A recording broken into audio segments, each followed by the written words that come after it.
We're talking today with Magontec. The company is a specialised recycler of magnesium and a manufacturer of magnesium and titanium anodes. It's got an ASX code of MGL and a market cap around $34 million. We have with us Nick Andrews, who is the Executive Chairman and CEO. Nick, nice to meet you in person. Thanks for your time. Nice to meet you too, Tim. Now, for shareholders who don't know Magontec, can you give us some background to the business? Magontec's in the magnesium alloy business. That's principally its core enterprise. We manufacture magnesium alloys from pure magnesium and other alloying elements, and we make an ingot. And that ingot goes to die casters who manufacture products for mostly the automotive industry, but also for the power tool industry and a variety of other applications. Those industries create about 40% of scrap for every ton that we send them. And that comes back to our factories in Romania and Germany, and we recycle that back into the same product and send it back to the same customers. So that's one business. Our second business is called an anode business. A magnesium anode is anything from 6 inches to 2 meters long. Every water heater in the world has an anode in it, and we make about 25% of all the anodes in the world. We have a factory in China, a factory in Romania, which manufacture magnesium anodes. And a sort of a USP for our business is our powered anodes. So these are not magnesium, they're made using titanium, they've got an electrical current, and they're a much higher value product, and they go into heat pump water heaters. And heat pump water heaters are the next generation of heater that is a very environmentally friendly product. And what's involved with the magnesium industry? It's not something, there's a lot of popularity around lithium and things like that. Can you give us some background on the magnesium industry in particular? Magnesium is 2/3 the weight of aluminium, it's 1/4 the weight of steel. So it's the lightest structural metal. And that's why it's attractive for motor vehicle manufacturers. It also has certain chemical qualities which allow it to corrode and create a galvanic cell, which is why it's attractive in the anode industry. Magnesium is also used, its principal use actually, is in the aluminium alloying industry. We're not involved in that sector, but aluminium alloying is about 40% of global magnesium production. And then another use, other than mag alloy, is in steel desulfurization. And we're beginning to enter that particular market, and that's powdered magnesium, which goes into the steel melt to desulfurize the steel. And it's also used in the titanium industry in the Kroll process, but we're not involved in that part of it either. And how's magnesium priced, and what are some of the drivers of demand? Yeah, well, that's the $64,000 question, Tim, because the magnesium is a Chinese product principally. 90% of magnesium today comes from China, and it comes from a process called a pigeon process, which is a very old technology. And the key ingredients are dolomite, which is the host rock for the magnesium, ferrosilicon, which is the reagent that takes the magnesium out of the host rock, and coal, which is used to heat the pigeon process to 1200 degrees.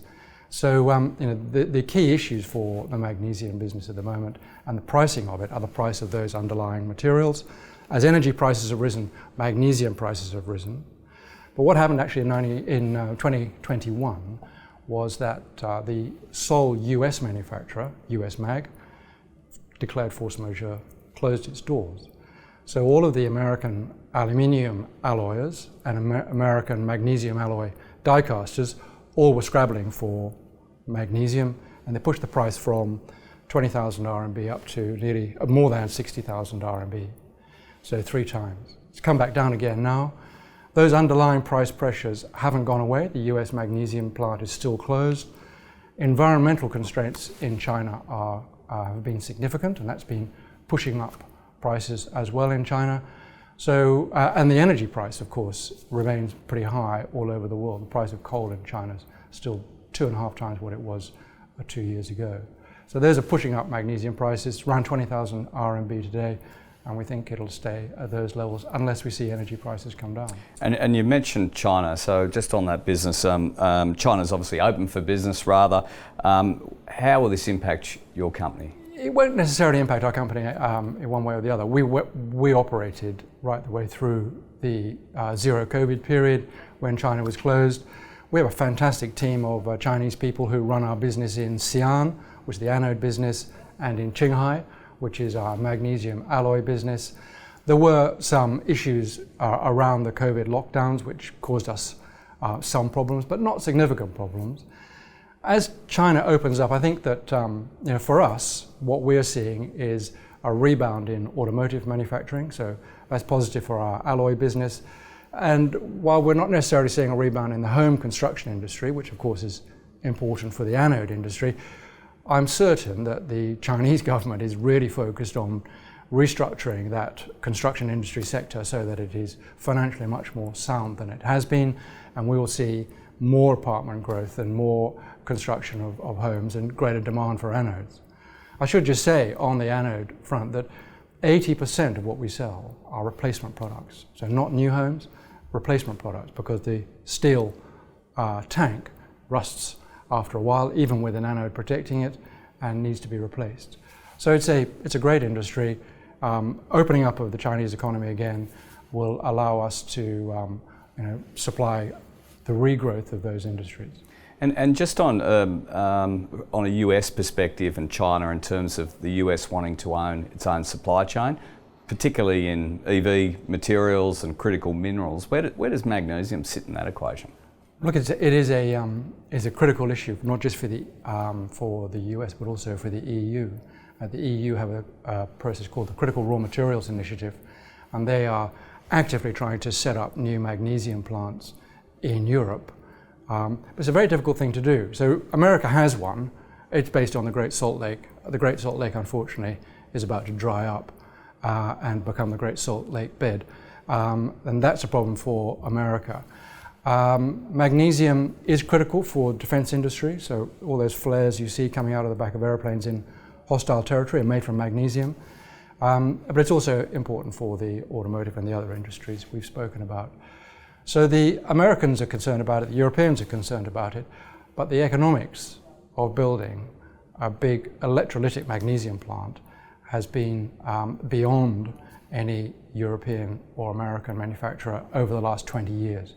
In fact, there used to be in Canada and in America and in Europe magnesium plants. They all closed because the Chinese could produce them more cheaply. None of them stuck around.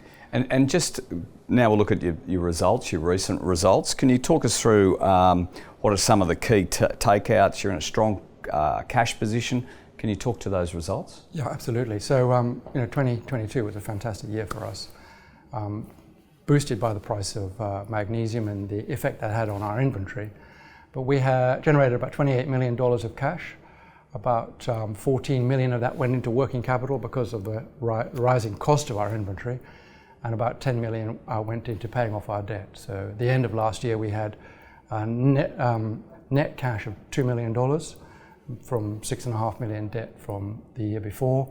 And as the mag price comes down, and of course it comes down more slowly in our inventory than it does in the market price, we'll see much of that 14 million come back to us in the way of cash as well. So the highlights of the result really were that we have a net asset value per share of about 67 cents and a 45-cent share prices at the moment. We declared a dividend of 0.6 of a cent for the second half, 0.6 for the first half, so 1.2 cent dividend for the year to the end of December.